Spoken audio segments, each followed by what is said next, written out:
बिस्मिल्लाहिर्रहमानिर्रहीम। अल्लाहुम्मा सल्लि व सल्लिम अला सय्यिदिना मुहम्मदिन व अला आलि सय्यिदिना मौलाना मुहम्मदिन मुबारिक वसल्लिम। सलातु व सलामुन अलैका या रसूलल्लाह सल्लल्लाहु तआला अलैहि वसल्लम। सालिकीन के तालीम के लिए जो आदाब तरीक़त के है, तरतीब वार एक बाद दिगरे जो मैंने बताया है, अब नंबर वाइज फिर बताना शुरू करता हूँ। एक के बाद दिगरे सब उस पर गौर करें और उससे फ़ायदा उठाएं। 12 नंबर तक हमने इसके पहले बताया था, अब 13 नंबर से शुरू करता हूँ। नंबर 13, मुरीद पर ज़रूरी है कि पीर की खिदमत में हर वक्त सच्चाई के साथ आए। अगरचे रोज़ाना 1000 बार भी उसको नसीब हो, जब भी आए वो सिद्क़ नियत के ही साथ आए, कोई फसाद की नियत लेके हाजिर ना हो। जब भी वो हाजिर हो सच्चाई के साथ आए। 14, जिसने पीर के बगैर कमाल हासिल करने का इरादा किया, जिसने ये सोच भी लिया कि पीर के बगैर मुझे कोई कमाल हासिल हो जाएगा, वो रास्ते से भटक गया, क्योंकि मेवा गुठली के बगैर कामिल नहीं हो सकता। मेवा जो है गुठली के बगैर मुकम्मल नहीं है, क्योंकि गुठली के अंदर मेवा अगरचे मेवा है, लेकिन मेवे में ज़िंदगी के आसार नहीं है। ज़िंदगी के आसार अगर किसी चीज़ में है तो गुठली के अंदर। बात समझेंगे? मेवा आप खा लो, हज़म हो जाएगा, लेकिन गुठली अगर आपने निगल लिया तो निकलने के बाद जहाँ भी वो जाएगा, मिट्टी में अगर दबा तो उसके अंदर हयात, गुठली के अंदर हयात है।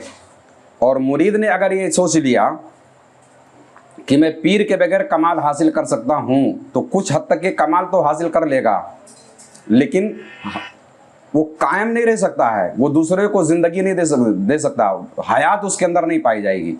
ऐसे ही जैसे क्या नाम है कि कोई फल जिसके अंदर बीज ना हो तो उस फल के अंदर हयात के आसार नहीं है।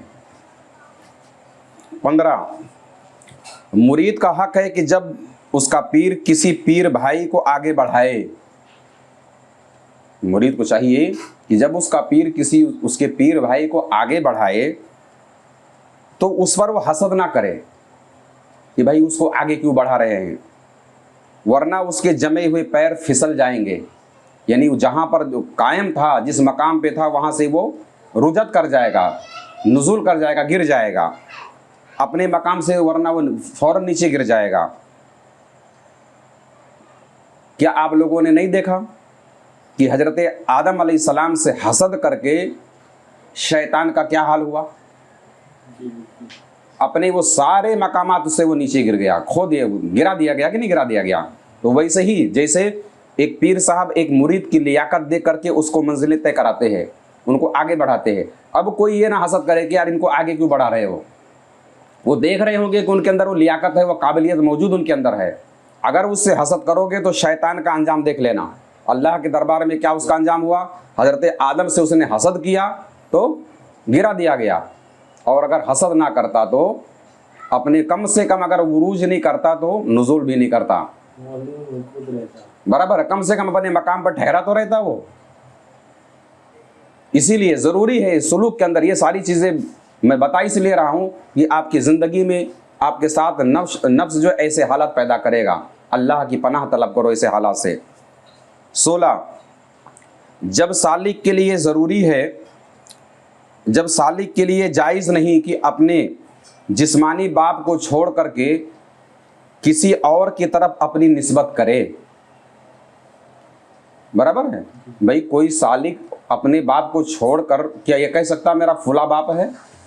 किसी और के लिए निस्बत कर सकता क्या? नहीं, ये जायज़ ही नहीं है। तो वैसे ही सेम तरीक़त के अंदर भी पीर के होते हुए मुरीद किसी दूसरे पीर की तरफ निस्बत करे, ये कैसे जायज़ हो सकता है? अब यहाँ पर एक बहुत पेचीदा मसला उठ रहा है। दिल में ख्याल आएगा कि भाई बहुत सारे लोग हमारे यहाँ भी हैं, उनके पीर कोई और है, तालीम में कर रहा हूँ, तो यहाँ पीर से मुराद जो तुम्हारी रूहानी तालीम कर रहा हो। बात समझ में आई? अगर कोई ये शख्स ख्याल करे कि भाई मेरे पीर वो हैं और मैं यहाँ पे तालीम कैसे लूँगा, तो पीरी मुरीदी कोई तिजारत नहीं थी, कोई बिजनेस नहीं था, कोई कारोबार नहीं था कि मुरीद जाओ नजराने ला के दो। पीरी मुरीदी का मेन मकसद था तालीम रूहानियत की करना।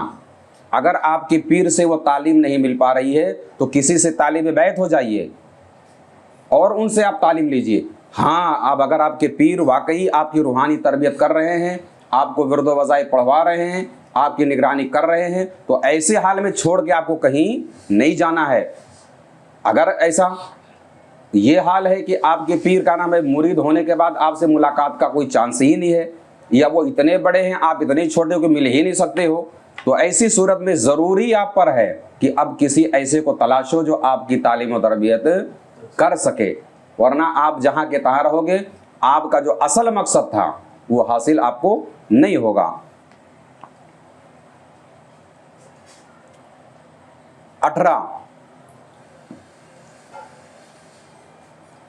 17 नंबर, मुरीद पर ज़रूरी है कि पीर को हर मामले में सच्चा समझे।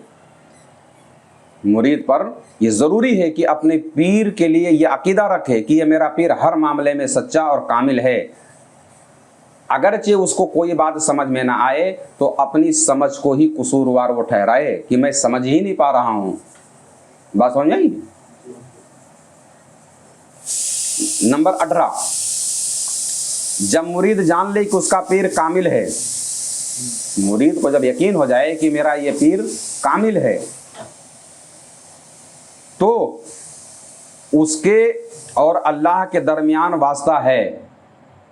अगर पीर कामिल है, मुरीद जब ये समझ ले कि उसका पीर कामिल है और उसके और अल्लाह पाक के दरमियान का वास्ता है, अब पीर अगर कामिल है तो जाहिर सी बात है कि अल्लाह और इस मुरीद के दरमियान का वो वास्ता है जिसके ज़रिए अल्लाह ताला इस पर रहमत फरमाएगा।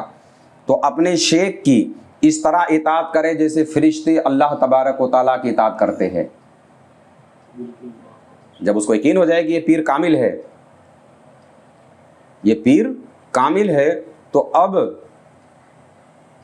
कामिल होने का यकीन होने के बाद फ़ौरन ये समझ ले कि अब अल्लाह और हमारे दरमियान का ये वास्ता है, इसी वास्ते से हम अल्लाह तक पहुँचेंगे।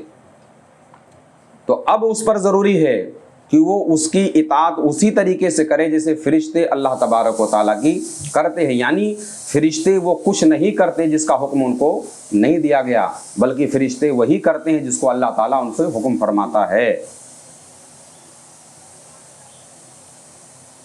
19,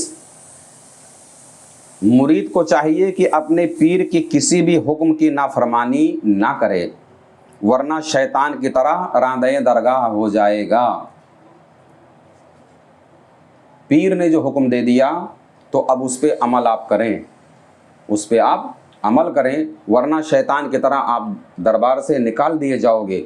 चूँकि पीर की बात का इनकार उसके ऊपर बहुत बड़ी तबाही ले आएगा और उसके गज़ब का शिकार भी वो बन जाएगा।